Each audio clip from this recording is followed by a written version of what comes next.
lost my agenda. Our next presenter is Eric Jarvis from Cal EPA. Yes, good morning, Mr. Chair and members. Eric Jarvis, Cal EPA.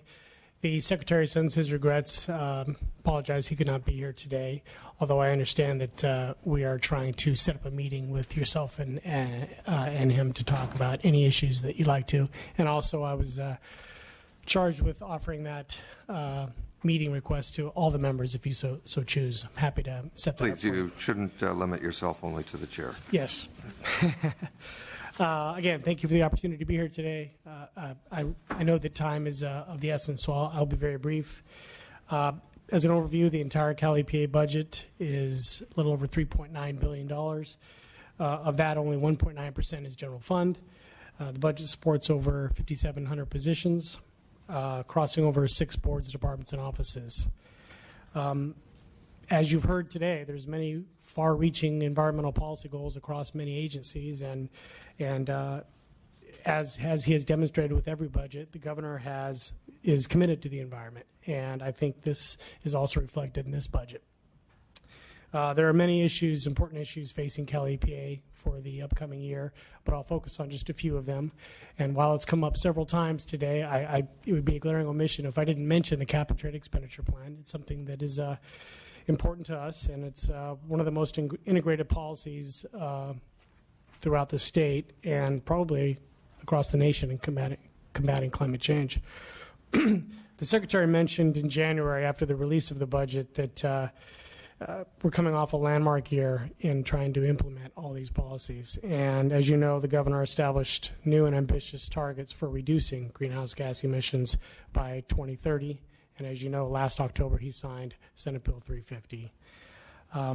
Also, just last December, you may recall, California played an important role in galvanizing support from subnational governments from around the world to reach the Under 2 MOU climate agreement. So this budget supports those commitments, and with that, there's an increased investment for the proceeds of $3.1 billion. Of that, $660 million is specific to Cal EPA, $560 million for ARB, and another $100 million for Cal Recycle. So the proposal also includes funding programs to target greater innovation and take advantage of synergies and efficiencies to better reduce emissions. And one of the most important pieces of this, is to expand our focus on investing proceeds in disadvantaged communities. And it goes beyond the requirements of SB 535 and for some program areas, but we're investing in some cases 50 and upwards of 100% in these communities. So I won't belabor the point on cap and trade. It's been mentioned several times. I know you've had recent hearings not too long ago, and again in the Senate a few weeks back. So, but I do have Deputy Secretary Ashley Conrad here if you have any specific questions on the actual plan. Also, as you heard earlier, we're still in a drought. The Water Resources Control Board is dedicated to that effort, and within the budget there is $21.4 million dedicated to that. Of note, $15 million is for emergency drinking water projects. Again, in the interest of time, I'll go through some of this quickly, but there's the medical marijuana proposal also underneath the Water Board. They're going to request 35 positions and $5.7 million. And as Secretary Ross noted earlier, it's a very collaborative endeavor crossing over many agencies, and the Water Board is working closely with those departments. You've heard over the course of the last few years the issues with Department of Toxic Substances Control. This is something the Secretary has taken very seriously and addressed head-on, as you know, the Pro Tem has, and this is an important focus for us in the administration. Over the past 4 years, the department has initiated many major reforms. You've probably heard the term fixing the foundation. They continue to do that, and in fact, they've taken steps to improve their permitting processes. And you'll note in the budget there is a little over $1 million in 8 positions to further that effort. Cal EPA is helping DTSC target waste that poses significant health risks and ends up being disposed in disadvantaged communities, which already bear a disproportionate burden of pollution. To that point, this is related to environmental justice, and it's something the Secretary has directed the Department to dedicate resources to build partnerships in disadvantaged communities. And as you know, last month, the Governor unveiled a plan to fund expedited and expanded testing and cleanup of residential properties, schools, daycare centers, and parks around the former Exide Technologies facility in the city of Vernon. Test contaminated soils where lead levels are at the highest and potential exposure to the public. This is a top priority for this department. And again, in the interest of time, I'll just wrap that up with that last note, saying that the Secretary is charged with developing and implementing and uniformly enforcing the state's environmental protection laws to ensure that the public has clean air, soil, responsible hazardous waste management, and clean usable water. We will continue to make sure that the activities of the agency and its boards, departments, and offices are protective of the public's interest in a healthy environment. Thank you for your time, and I'm happy to address any questions you may have. Thank you for the presentation. There appear to be no questions. We appreciate your time. Sure, thank you. And our next and final speaker will be Brian Brown from the LAO.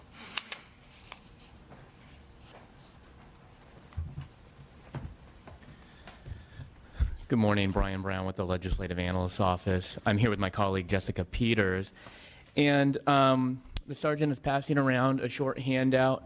I know that you've heard from leaders from the 5 agencies that report to this committee already. They've given you some good information about what's in the budget. I think what I want to do is step back just a little bit, talk just at kind of a more of a macro level. What are the major dollar changes in the budget? And what I'll do is I'll focus on natural resources, environmental protection, as well as CDFA and CPUC, their budgets. And I'll turn it over to my colleague, Jessica Peters, to talk about transportation. I'll talk both big picture dollar amounts and what are some, in our view, what are some of the key policy issues, key policy questions that are presented to you by the governor's budget. So if you turn to page 1 of your handout, this is a summary, again, of those first 4 agencies that I mentioned. You can see that in total, the budget includes $11.2 billion for those agencies, the non-transportation agencies. And this reflects, in total, nearly a $5 billion reduction from the current year. And what I'll do in the next couple pages is talk about what's driving those changes in total and across those departments and the different funds. So if you turn to page 2, the second bullet down, general fund expenditures. Historically, general fund has really mostly been allocated to natural resources agency within these 4 agencies, the departments within natural resources, and it usually makes up roughly half of total funding for natural resources departments. That continues to be the case in the 2016 proposed budget.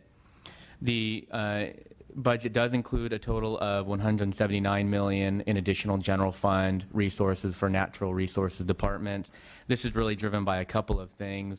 One is increased payments for general obligation bond debt service. These are the natural resources, water, parks bonds that have been passed in prior years and issued, and now we're paying down that debt. And those costs have gone up.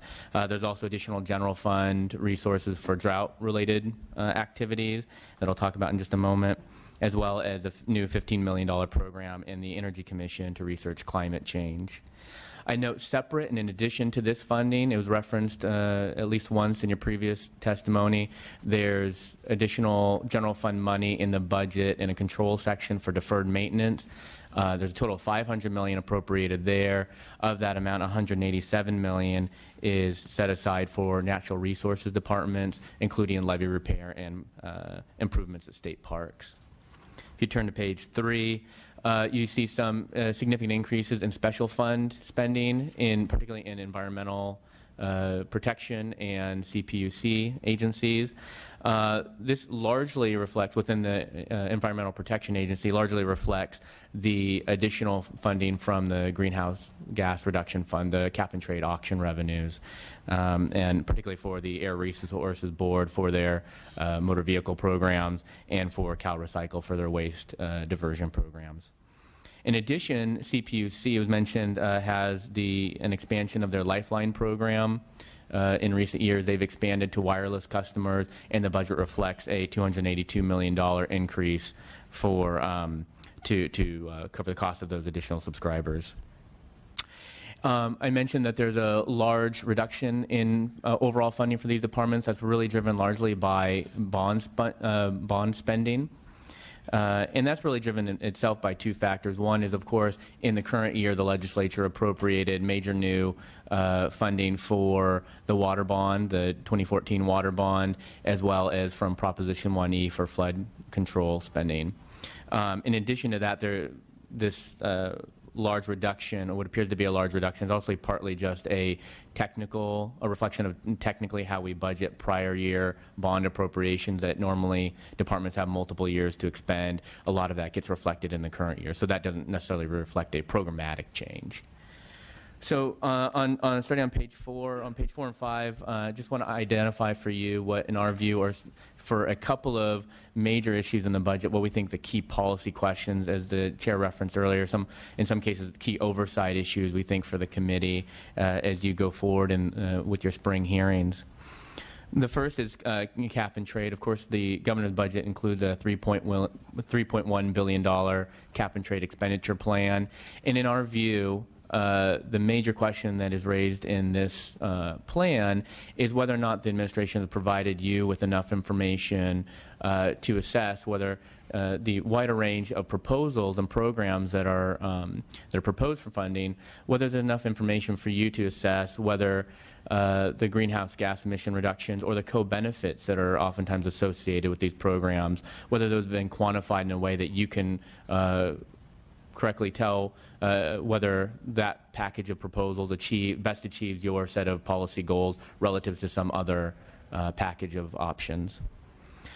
With respect to Proposition 1, the 2014 water bond, the budget does include $465 million to address the statewide commitment. Secretary Laird referenced this. In our view, the main policy issue here really revolves around, this is one pot of money where the legislature does have significant discretion on how it wants to allocate those dollars. The 5 allowable uses for this funding are all very large, long-term projects, and so we think the challenge for you is determining how best to prioritize this limited pot of money for these very large, long-range programs, for which there needs to be not only this amount of money in the long term, but other funding sources as well. Third, on page 4 is drought-related funding. The governor's budget does continue to provide funding for drought-related activities. About 2/3 of the funding proposed in 2016 is from the general fund. We think there's, of course, just the issue that you've dealt with in past year, which is the uncertainty and how do you plan and budget when there's so much uncertainty about how much water will come not only in the next couple of months but throughout 2016-17. And how that will then affect both environmental and human users of water. But we think there's also probably time for the legislature and the administration to start thinking about how do we take the lessons learned from the last 5 years of drought, where we know that departments have worked very collaboratively, by all accounts, in trying to manage and respond to drought and develop new programs and activities. How do we take those lessons learned, memorialize them in some way so that when the next long-term drought occurs, whether that's in 5, 10, or 20 years, that the administration and legislature have the information readily available to them to develop good strategies and effective strategies in the future. If you turn to page 5, the last 2 issues I want to highlight for you. One is seemingly a very small proposal, which is $400,000 from the general fund to begin the acquisition phase for 3 new residential centers for the California Conservation Corps. But in reviewing the 5-year infrastructure plan released by the governor in conjunction with the state budget, it's clear that these are really just the first phases of really a much larger expansion of this department's residential program, and that what's envisioned is, in fact, at least 8 new residential centers over the next 5+ years, and cost exceeding $170 million just in the 5-year period, to be even more after that as construction phases continue. And so really the question is one of general fund priority for the legislature. How do you, to what extent is this expansion really a priority for general fund expenditures relative to all the other demands on the general fund? And sort of part and parcel with that is, has the administration provided you with sufficient information to identify whether expansion of residential programs will provide sufficient benefits to justify those long-term costs relative, for example, to expanding their satellite programs, their non-residential programs? Lastly, Secretary Laird referenced the proposed $31 million one-time transfer from the Off-Highway Vehicle Trust Fund to State Parks and Recreation Fund. This is intended to address the structural shortfall in the State Parks Fund. We think there are really 2 issues here. One is really just a question of legislative priority. Should these funds, as they've been used in the past, continue to support off-highway vehicle activities, or what are the relative benefits to addressing the structural deficit in the Parks Fund, particularly considering that the alternatives are probably using general fund or cutting parks programs. But the second issue, too, is really an oversight issue. The legislature in the past, particularly during the recession era when there was a threat of closing parks, the legislature enacted a number of different changes designed to improve operations, increase revenues, and make the budget more transparent. And so we think there's the appropriate time for the legislature to conduct its usual oversight of the parks program to identify what progress they've made to date and what plans do they have to address their long-term structural deficit in the Parks Fund going forward. So with that, let me turn it over to my colleague, Jessica Peters. Thank you.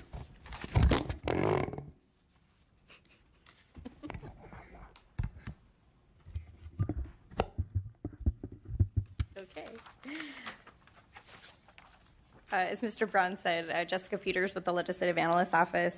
If you will turn to page 6 of the handout, we have a similar summary of the major transportation spending included in the 16-17 budget.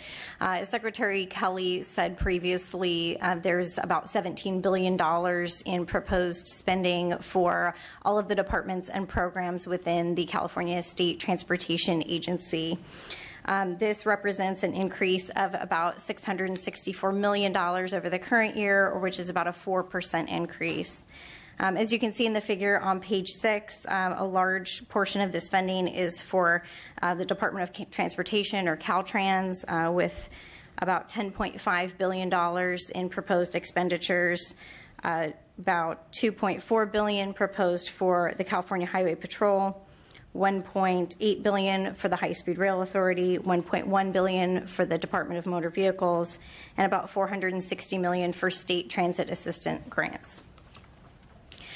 Similar to what Mr. Brown highlighted in terms of just what some of the major issues are, obviously there's a lot of budget issues that you'll be dealing with and oversight issues that you'll be dealing with in the coming weeks. Wanted to just highlight for you 3 of the more major issues that are going to be before the subcommittee this year.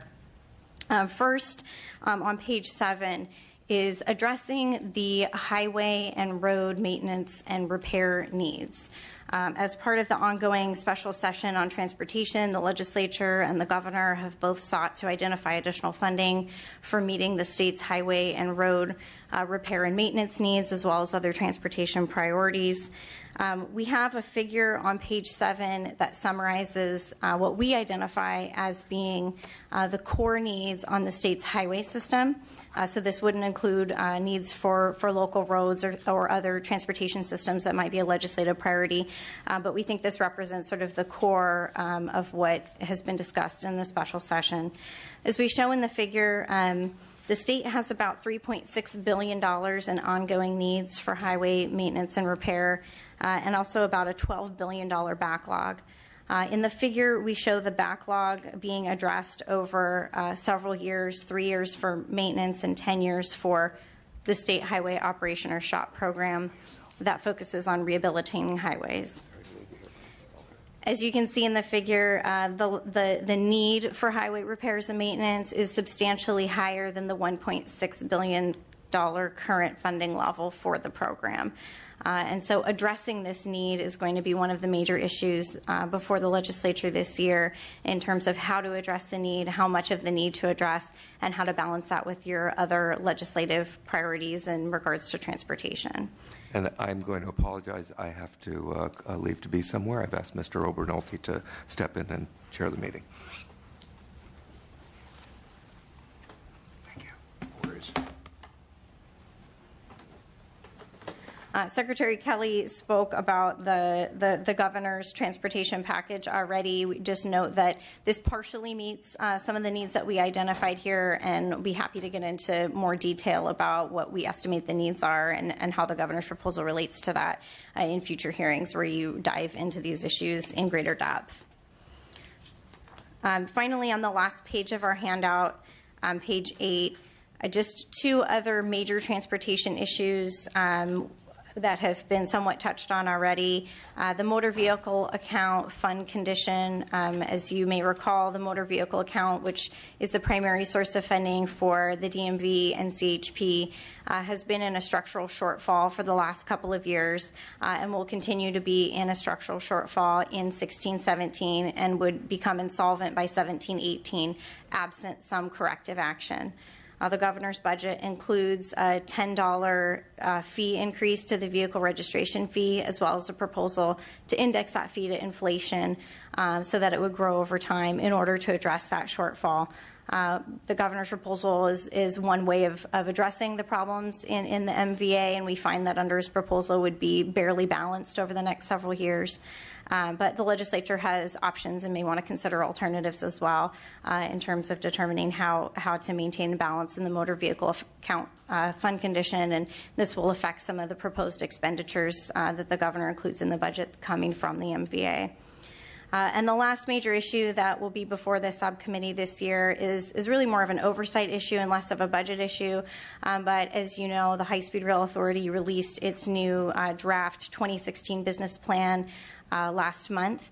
And there's a lot of discussion. We're in the process of continuing to evaluate what's in the plan, and the legislature want to ensure that the changes in the business plan are aligned with its priorities. And we're happy to assist you as you dig into these issues deeper in the future. All right. Thank you very much. Mr. Brown, I had a question. So when you were doing your presentation on the overview of all the agencies' budget requests and their budget change proposals, you said that there would be $75 million in greater general fund allocation for general obligation bond costs. So is that due to increased borrowing, or is that due to a fluctuation in interest rates, or what's the cause of that? I think it's just the cumulative amount of bonds that have been issued over the years, and what happens is for each bond that's authorized by voters, there's a process where the state treasurer sells them as those funds are needed to support the authorized programs. And what happens is the debt service payments are usually spread over 20 or 30 years, and so just cumulatively, as more bonds are authorized and sold, the amount of funding necessary to pay back those borrowing costs go up. So I don't think it's directly related to interest rates, which are, of course, in recent years have been relatively low. It's mostly just the cumulative amount of it. More programs are authorized and funded. Okay, it increased borrowing. Yeah. And then secondly, I had a question about your estimate of the ongoing state highway repair needs. That $3.6 billion, that's actually substantially lower than other estimates that we've heard. What's the discrepancy? Sure. The Department of Transportation has produced its own estimates. And taking a step back, there's two primary programs that are included in these estimates: Caltrans Highway Maintenance Program and the Caltrans State Highway Operation Protection or SHOP program. the maintenance program doing what you would expect maintenance work, and the shop program doing more of the rehabilitation and reconstruction type of work. All those types of work are necessary on state highways. On the maintenance program, our estimate is very similar to estimates that Caltrans has put out. We actually estimate slightly higher, just due to certain minor differences and assumptions that we make. The primary difference is in our estimate of the needs for the shop program. We, like Caltrans, estimate that there are substantial needs greater than current funding levels, but our estimate is not as high as theirs, as you point out. I think they estimate about $4.4 billion in annual ongoing need for the core aspects that we looked at of pavement, bridges, and culverts, and we estimate that there's about a $2 billion ongoing need, as well as in our way of looking at it, about $900 million for 10 years to address a $9 billion backlog in the SHOP program. We used Caltrans data and worked with the department on our estimates, but it's a difference in just certain assumptions that we make about primarily how much work's required on culverts. It's an area that Caltrans hasn't put as much attention to in the past. And so some of their estimates are based on just the culverts they've assessed, which is only half of the culverts in the state, whereas we look at the entire system. But that would make their estimate lower, not so higher. Ours is higher on the culverts, and then ours is lower. So in looking in the report, there's sort of a different mix between these different categories, and there's some that we're higher on and some that we're lower on. We're primarily lower when it comes to pavement and bridges. And on the pavement side, that's really driven by different assumptions about how much pavement is going to become distressed over the next several years. We used more recent data provided to us by Caltrans based on their pavement management system, which we feel is sort of the best quality data that's available.